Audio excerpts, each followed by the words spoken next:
Okay, guys, today we're going to be talking about inequalities, and they're very similar to equations. There's a couple of differences I want to tell you about. Let's first look at some one-steppers. 3n is greater than or equal to 12. Obviously, I'm going to divide each side by 3. N would be greater than or equal to 4. Okay, so with inequalities, they expect you to know how to graph them. So there's 4 in a number line, let's say. Greater than or equal to. That equal sign underneath, this bar underneath, means I fill this guy in and I go this way with it. Okay, let's test our answer out.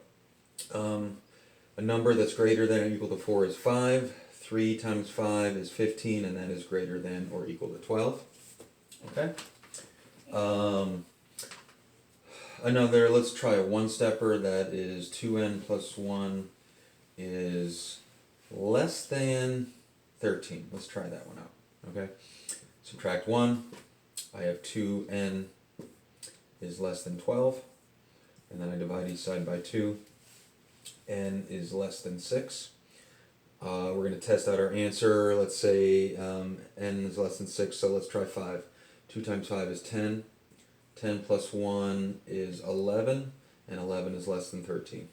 How would I graph this one? I find 6 on a number line. Because it's got no bar underneath, I'm going to give this an open circle, and this way with my arrow. Okay? So far, not really a whole lot different from these than solving an equation. Okay? But I am going to talk about this special circumstance. I'm going to give that 2 stars because this is a special circumstance. Here we go.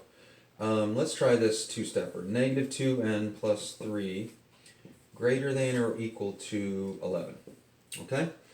Same thing, we're going to subtract 3. I get negative 2n is greater than or equal to 11 minus 3, which is 8. We've talked about how we want to divide each side by negative 2. So now I have this, n greater than or equal to negative 4. So for the time being, that's my answer. Alright, so let's test out our answer. Let's try a number greater than negative 4. Let's try negative 2. Negative 2 is greater than negative 4, and let's plug that in. Negative 2 times negative 2 is a positive 4. 4 plus 3 is 7, and 7 is not greater than 11. Okay, someone a lot smarter than I figured out a long time ago that when you divide, so let's write the problem again. It's greater than or equal to 7. Subtract 3. I have negative 2n is greater than or equal to 8. Somebody a lot smarter than me figured out the instant you divide with a negative number, you flip the inequality sign. I didn't flip it. You flip the inequality sign. There you go. It went from greater than and equal to 8. Because I divide with a negative number, it becomes less than or equal to negative 4. The instant I flip or I divide with a negative number down there, I flip the sign. Same thing goes for when I multiply by a negative number. Let's say I have n over 2 plus 1 is less than or equal to 7. And I want to do this n over negative 2. That's my problem. I'm going to subtract 1. I have n divided by negative 2 is less than or equal to 8. Nope, 6. Okay, to solve this guy, I need to multiply by a negative 2. The instant I multiply by a negative 2, I flip that inequality sign. Okay, so when you divide with a negative number or multiply by a negative number, you have to flip the inequality sign. Okay? Those are special circumstances, I call them. Alright, a couple of things. Let's talk about word problems. Let's say I had 2 more than 3 times a number is 11. I would write it like this. 2 more than 3 times a number. And I'm sorry, not is 11. Let's say 2 more than 3 times a number is greater than 11. This is the way I write that sentence that I just verbally told you. Alright? And that's how you solve it. Not bad at all. Okay, the last thing I want to talk about, and my time is limited because I only can do like a 7-minute video here. The words at least.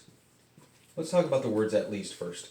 When I say, let's say I make a statement to someone that for my birthday party to be good, I want at least 8 friends to be there. So, F would be the friends I want, and that key number is 8.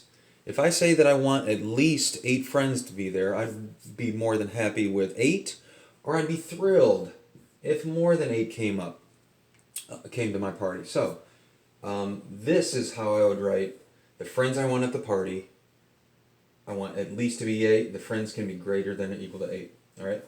Let's do another example.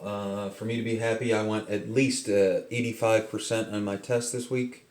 So test is the score I want, or the test. T is test. 85 is the key number. I'd at least want an 85. That's how I represent at least 85. Let's talk about the 2 words at most. Okay. Let's see. Example, at most. I want at most 3 kids to fail my quiz next week. So K is kids that fail. 3 is the key number. At most, I know it seems weird, but this says the kids I want to fail the quiz, I would be happy with less than or equal to 3. I'd be thrilled with 1 or 0 or 2. I'd be still happy with 3. But if I say at most, that's the limit that I want to fail. So this is how you write at most. All right, let's see how you do on the assignment. Thank you.